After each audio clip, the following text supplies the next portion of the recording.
না আরে আসলে তো ভাল লাগে না তুমি বলো?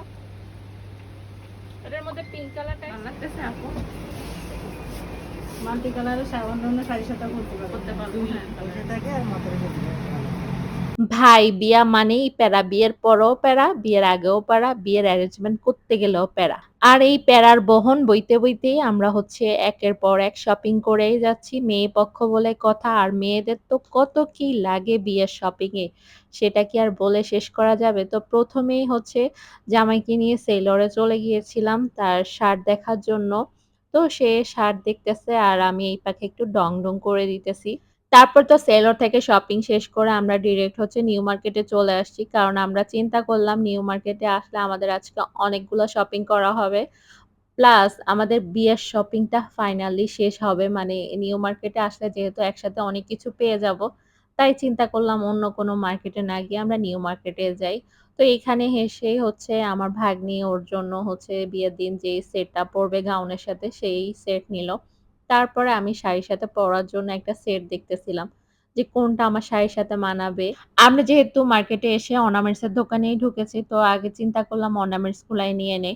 তো আমিও না আমার শাড়ির জন্য এই সেটটাই চয়েস করেছি। মানে এই গলার হারটা আর হচ্ছে কানের দুলটা আমার মনে হচ্ছে আমাকে অনেক মানিয়েছে। সেজন্য আমি এটাই চয়েস করেছিলাম। তো এই সেটটার একটা কাহিনী আছে সেটা ভিডিও দেখতে, দেখতেই বলব। তারপরে হচ্ছে ওদের দোকানে সবগুলা কালেকশন দেখতেছিলাম। তো এই দোকানের কালেকশন গুলো আমার কাছে খুবই ভালো লাগতেছিল। তারপরে তো ভাগ্নির জন্য ওর গাউনের সাথে পরা যে সেটটা ছিল, ওই সেটটা নিয়ে আমরা নিচে চলে আসছি। চাঁদনী চকের নিচে যে থ্রি পিসের দোকানগুলা থাকে না? ওইগুলাতে চলে আসছি। কারণ এখান থেকে হচ্ছে আমাদের অনেকগুলা থ্রি পিস নিতে হবে। মানে ছেলে পক্ষকে গিফট করার জন্য যে থ্রি পিস গুলা লাগবে আরকি, সেগুলাও আমরা এখান থেকেই নিয়ে নিয়েছি। তো এখানে কালেকশন গুলা কিন্তু খুবই ভালো ছিল আর খুবই ইউনিক ছিল। আমার কাছে ভালো লেগেছে কটনের মধ্যে খুব ভালো, ভালো থ্রি পিসের কালেকশন ছিল।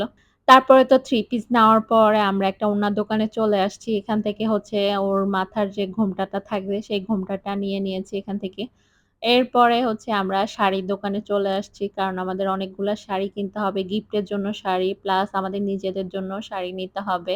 আর শাড়ির দোকানে আসার পর আমাদের তো পুরা মাথায় ঘুলিয়ে গেছে যে কোন শাড়িটা রেখে কোন শাড়িটা নিবো।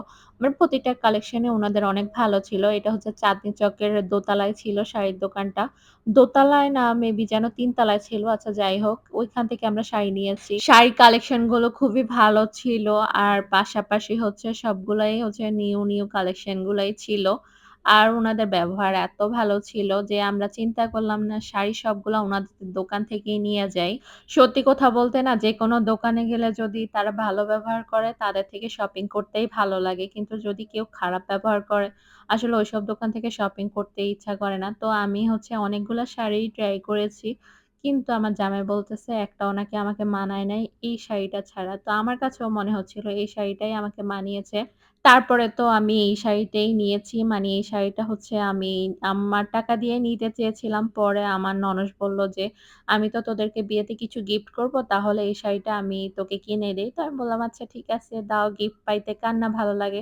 তারপরে আপু তো গিফট করল। আর হচ্ছে এখান থেকে গিফটের অনেকগুলা শাড়িও কিনে নিয়েছে। তারপরে হচ্ছে আমরা হকার্স এ চলে আসছি। হকার্স এ এসে আমার ভাগ্নি মানে এশার জন্য একটা হচ্ছে হলুদের শাড়ি নিয়েছিলাম। শাড়িই ছিল আমাদের মেইন শপিং। যেহেতু শাড়ি শপিং করা হয়ে গেছে, এখন হচ্ছে আমি আমার জামাইকে চিল্লাচ্ছিলাম যে, "তখন আমাকে ওই সেটটা নিতে দাও নাই। আমার সেটটা অনেক ভাল লাগতেছিল।" মানে ওদের সাথে তখন দামাদামি করছে। দামাদামিতে মিলে নাই দেখে তখন সেটটা আমাকে নিয়ে দেয় নাই। তারপরে ওকে হচ্ছে টেনে হিঁচড়ে আবার ওই চাঁদনী চকে নিয়ে আসছি। ওই দোকানটাতেই নিয়ে আসছি যে, "ওই সেটটাই আমি নিবো। ওইটা আমার এত ভালো লাগছে।" তারপরে তো ওদের দোকানে এসে ওই সেটটা নিয়ে দেন আমি শান্তি হয়েছি। এরপরে তো হ্যাপিলি, হ্যাপিলি শপিং করে এখন যাবো হচ্ছে ছেলেদের শপিং করতে। মানে গিফটে হচ্ছে পুরুষদেরকে পাঞ্জাবি গিফট করবে হচ্ছে আমাদের মেয়ে পক্ষ থেকে যে পাঞ্জাবিগুলা গিফট করবে সেগুলা কিনতে আমরা হচ্ছে এখন ইস্টার্ন মল্লিকে চলে যাচ্ছি। এর পাশাপাশি টুকিটাকি আমরা আরো কত কি যে শপিং করেছি মানে অনেকগুলা ক্লিপই নেওয়া হয়নি। মানে অনেকগুলা ভিডিও করা হয়নি। আসলে যখন শপিং করতে যাই এত বেশি শপিং এ ব্যস্ত হয়ে যাই, তখন আর মনেই থাকে না ভিডিও করার কথা। তারপরে তো এই যে পাঞ্জাবি দেখতে চলে আসছি ইস্টার্ন মল্লিকে। একদম সব বন্ধ হয়ে যাবে ওই টাইমে হচ্ছে আমরা মার্কেটে গিয়েছিলাম। আমাদের ভাগ্য ভালো ছিল যে ২-১ টা দোকান খোলা ছিল। তো আমরা এখান থেকে পাঞ্জাবিও মিলাতে পেরেছি এবং এর পাশাপাশি আমাদের শপিংটাও কমপ্লিট করে ফেলতে পেরেছি।